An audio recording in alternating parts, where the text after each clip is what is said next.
क्या यूपी उपचुनाव के नतीजे ये तय कर देंगे कि 2027, जी हाँ 2027 की जो तस्वीर है वो किस तरीके की रहेगी? और क्या यूपी उपचुनाव के नतीजे तय कर देंगे कि उत्तर प्रदेश की जनता प्रदेश के मुख्यमंत्री योगी आदित्यनाथ पर कितना भरोसा कर रही है? उत्तर प्रदेश में बीजेपी के अंदर जो हालात बने हुए हैं, जो स्थितियां बीजेपी की बनी हुई है, वो बिल्कुल भी ठीक नहीं है। बीजेपी के लिए लगातार उत्तर प्रदेश में मुश्किलें बढ़ती चली जा रही हैं। लोकसभा चुनाव के नतीजों के बाद से तो एक और जहां उत्तर प्रदेश में भारतीय जनता पार्टी के अंदर योगी मंत्रिमंडल के अंदर एक बड़ी फूट पड़ गई है, तो वहीं दूसरी तरफ जो बड़ी फूट पड़ी है वो आरएसएस प्रमुख मोहन भागवत और प्रधानमंत्री नरेंद्र मोदी की लिए है। जी हाँ, और अब मैं ये भी बताऊंगा कि कैसे उत्तर प्रदेश में दो लड़के अब नई कहानी लिखने जा रहे हैं। वो दो लड़के कौन हैं, उत्तर प्रदेश में आगे क्या होने वाला है, और क्या अब उत्तर प्रदेश के मुख्यमंत्री योगी आदित्यनाथ का जो सीएम बनने, जो अभी फिलहाल सीएम है लेकिन आगे सीएम बनने का जो सपना भी वो देख रहे हैं, क्या अब वो सफर जल्द ही खत्म हो जाएगा? क्या सियासी सफर उनका जो मुख्यमंत्री बनने का है, क्या वो सपना पूरा नहीं हो पाएगा? और क्या कहती है उत्तर प्रदेश में दो लड़कों की कहानी? नमस्कार, मैं हूं राहुल शर्मा और आप देख रहे हैं हमारा खास प्रोग्राम। जी हां, इस प्रोग्राम में हम जिक्र कर रहे थे दो लड़कों की। वो दो लड़के कौन हैं जिन्होंने उत्तर प्रदेश ही नहीं देश की राजनीति में तहलका मचा दिया? उन दोनों लड़कों ने इतनी बड़ी प्रोग्रेस की है कि देश की राजनीति में सबसे बड़े नेता बनकर उभरे हैं। पहले जो जिसका मैं जिक्र कर लेता हूं, उन दोनों लड़कों में से पहला नाम है समाजवादी पार्टी के प्रमुख अखिलेश यादव का, और दूसरा कांग्रेस पार्टी के युवा नेता, कांग्रेस पार्टी के फायर ब्रांड नेता राहुल गांधी। जी हां, उत्तर प्रदेश में इन दोनों लड़कों ने कैसे तस्वीर को बदल दिया और कैसे योगी आदित्यनाथ देखते रह गए। जो भारतीय जनता पार्टी ये कह रही थी ये इंडी गठबंधन नहीं, ये ठग गठबंधन है, ये ठग बंधन है। जो भारतीय जनता पार्टी बीजेपी के तमाम बड़े नेता और मंत्री ये कह रहे थे कि इंडी गठबंधन तो ऐसे ही साफ हो जाएगी, ये तो जीरो पर आउट हो जाएगी, इनको तो सीटें ही नहीं मिलेगी, आज वो मीडिया में वो बात नहीं कह पा रहे हैं, क्योंकि लोकसभा चुनाव की तस्वीरें आने के बाद और सबसे बड़ी बात, हाल ही में कई जगहों पर उपचुनाव हुए, उसके नतीजे आए, और सबसे बड़ी बात ये भी जरा समझिए कि दो धार्मिक सीटें, पहला आप अयोध्या हार गए, दूसरा बद्रीनाथ हार गए। ये तमाम चीजें बता रही हैं कि अब इन दोनों लड़कों ने बोलती बंद कर दी है उन तमाम भारतीय जनता पार्टी के नेताओं मंत्रियों की जो ठग बंधन या इन नेताओं को कुछ भी कह रहे थे। दरअसल ये समझिएगा, उत्तर प्रदेश में बीजेपी के अंदर बिल्कुल भी ठीक कुछ नहीं चल रहा, क्योंकि हाल ही में केशव प्रसाद मौर्य की एक बड़ी बैठक दिल्ली में हुई है। इस बड़ी बैठक में कई बड़े फैसले केशव प्रसाद मौर्य को लेकर किए गए। केशव प्रसाद मौर्य ने हाल ही में जो बयान दिया, उस बयान की भी चारों तरफ चर्चा हो रही है। चर्चा ये भी कि अगर उन्हें सीएम के रूप में आगे नहीं रखा जाता है तो समाजवादी पार्टी की तरफ चले जाएंगे, क्योंकि अखिलेश यादव का वो ट्वीट, जी हाँ, अखिलेश यादव का वो ट्वीट जिसमें उन्होंने कहा था 100 लाइए सरकार बनाइए, ये साफ तौर पर बता रहा था कि वो चाहते हैं केशव प्रसाद मौर्य बीजेपी के खिलाफ बगावत कर दें, अपने तमाम विधायकों को लेकर बीजेपी से छोड़कर समाजवादी पार्टी की तरफ चले आए तो अखिलेश यादव उनको बड़ा मौका देंगे।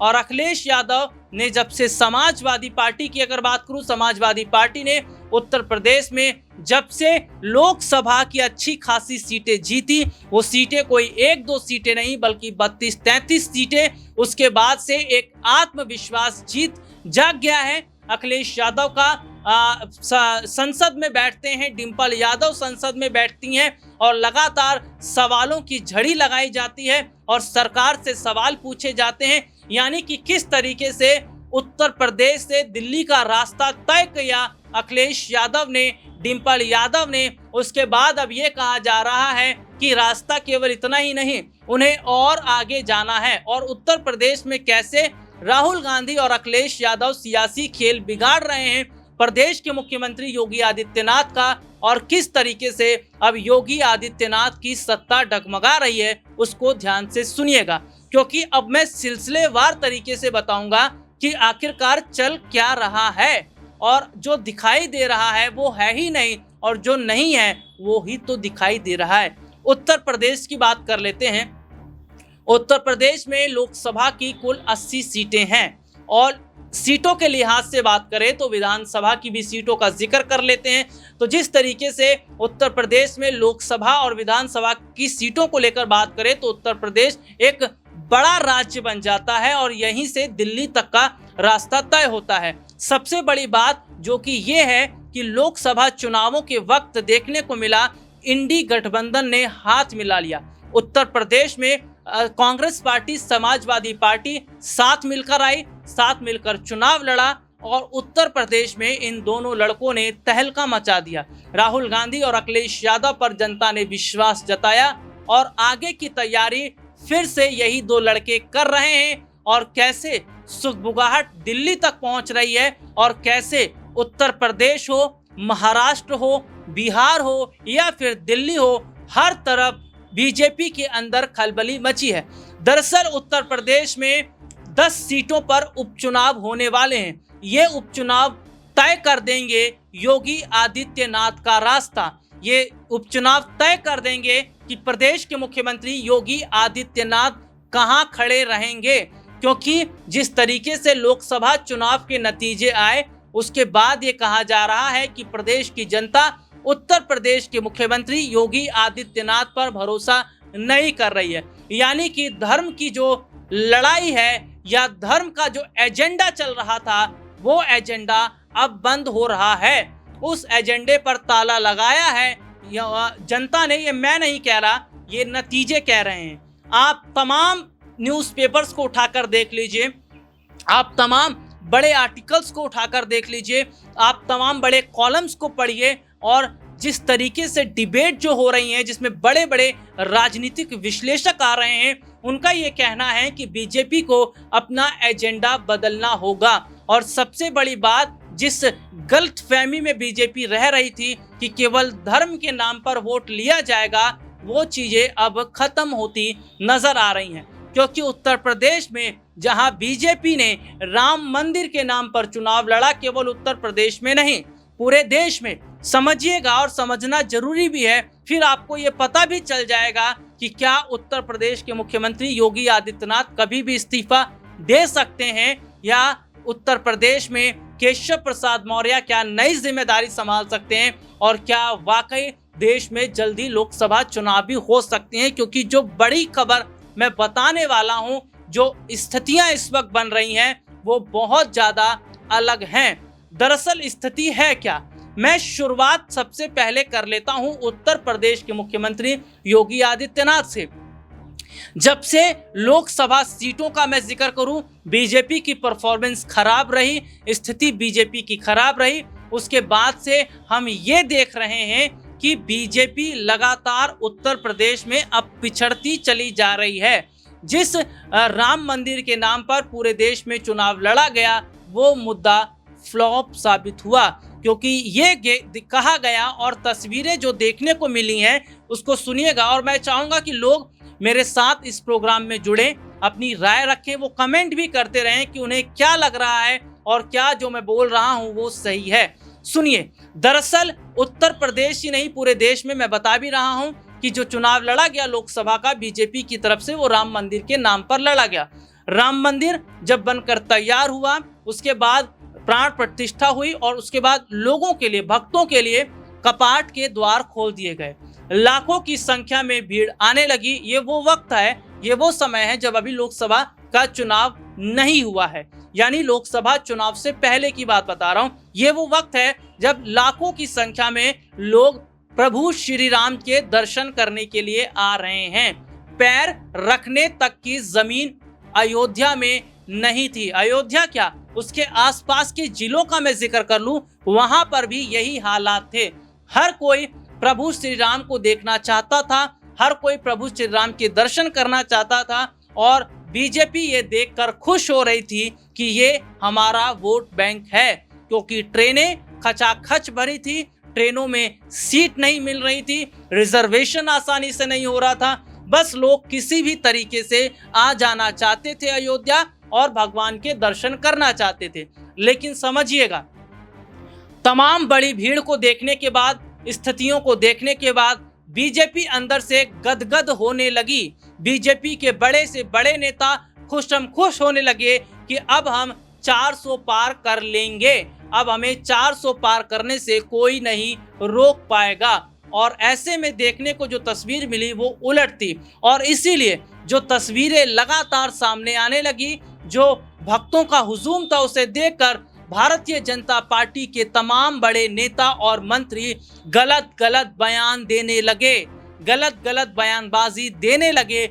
और तो और वो ये नहीं देख रहे थे कौन सा नेता कौन है, कौन कौन नहीं है, जनता पर क्या फर्क पड़ेगा, वोट पर क्या फर्क पड़ेगा, बस अपने आप को कैमरे में चमका देना है, कुछ भी गलत बोल देना है। बयानबाजी का अगर मैं जिक्र कर रहा हूं तो जरा सुनिएगा क्या क्या कहा गया और कितना फर्क पड़ा। सबसे बड़ी बात तो ये कही गई कि 400 पार, अब की बार मोदी सरकार, अब की बार 400 पार, लगातार 400 पार की बात कही जा रही थी। और राजनीतिक विश्लेषकों ने भी कहा ऐसा नहीं नारा देना चाहिए था 400 पार का। और जब ये तक कह दिया गया हिंदू राष्ट्र अब बनने से कोई नहीं रोक सकेगा और अब हिंदू राष्ट्र बनना तय है, यहाँ तक कह दिया गया कि अब संविधान को भी बदल दिया जाएगा, यहाँ तक कह दिया गया अब तमाम जो नियम कायदे कानून है उसको भी बदल दिए जाएंगे, तो इसका बड़ा फर्क देश के वोटरों पर पड़ा। और वो वोटर थे दलित वोटर, वो वोटर थे पिछड़े जाति के, वो वोटर थे मुस्लिम समुदाय के वोटर। क्योंकि सीधे तौर पर देखा जा रहा है कि तमाम कई बड़े कदम सरकार एक के बाद एक उठा रही थी। देश में इस तरीके की पहल शुरू हो गई कि अगर सरकार 400 पार आ जाती है तो फिर जनता के पास कुछ नहीं रहेगा, सरकार मनमर्जी की मालिक हो जाएगी, कोई भी नियम कायदे कानून लगा दिए जाएंगे, संविधान बदल दिया जाएगा और हालात बहुत खराब हो जाएंगे। देश में ये मैसेज जाने लगा और हुआ क्या, देश की जनता समझ गई कि अगर मोदी जी 400 पार की बात कर रहे हैं, अगर ऐसा हुआ तो फिर स्थिति ठीक नहीं है। और सबसे बड़ी बात नेताओं की बयानबाजी, तमाम ऐसे बड़े नेता जिसमें मैं बात कर लूं बड़े नेताओं की, महाराष्ट्र से देखिए नवनीत राणा का जिक्र कर लूं, इसके अलावा और तमाम बड़े नेता हैं जिन्होंने बहुत कुछ कहा। असदुद्दीन ओवैसी जैसे नेताओं के लिए गलत भाषा का इस्तेमाल किया, सीधे तौर पर हिंदू मुसलमान करने का काम किया। मैसेज देश में जा रहा था, वोटरों में जा रहा था और नतीजे ये बता दिए कि बीजेपी बहुत बड़ी गलती कर बैठी। और सबसे बड़ी बात तो ये देखने को मिला कि इस तरीके से जो बीजेपी ने नैरेटिव सेट कर दिया था वो पूरी तरह ही खत्म हो गया। नतीजों ने बता दिया बीजेपी जनता धर्म पर नहीं बल्कि स्थानीय मुद्दे जो उनके अपने मुद्दे हैं उस पर काम करना चाहती है। और देखिए तस्वीरें क्या आई। सबसे बड़ी बात उत्तर प्रदेश में हम देख रहे हैं कि योगी आदित्यनाथ की मुश्किलें बढ़ रही हैं जब से बीजेपी के अंदर लगातार हालात खराब हुए हैं। और जिस तरीके से जनता का रुख उत्तर प्रदेश में समाजवादी पार्टी की तरफ रहा, क्योंकि समाजवादी पार्टी पर जनता का भरोसा करना, इसका मतलब ये है कि जनता उत्तर प्रदेश में योगी आदित्यनाथ के कामकाज से खुश नहीं है। और उपचुनावों का मैं जो जिक्र कर रहा हूँ, ये उपचुनाव आगे का रास्ता तो तय कर ही देंगे। इसके साथ ये भी देखने को मिलेगा कि क्या अब अखिलेश यादव के हाथ में सत्ता आ सकती है, और अगर उत्तर प्रदेश में सत्ता उनके पास आ जाती है तो क्या बीजेपी का खेल अब जल्दी खत्म होने वाला है और उत्तर प्रदेश से ही नहीं दिल्ली की सत्ता भी उनके हाथ से चली जाएगी। क्या लगता है आप लोगों को कमेंट करके जरूर बताएं। फिलहाल आज के लिए इतना ही, आपसे फिर दोबारा मुलाकात होगी, तब तक ले जा दीजिए, नमस्कार।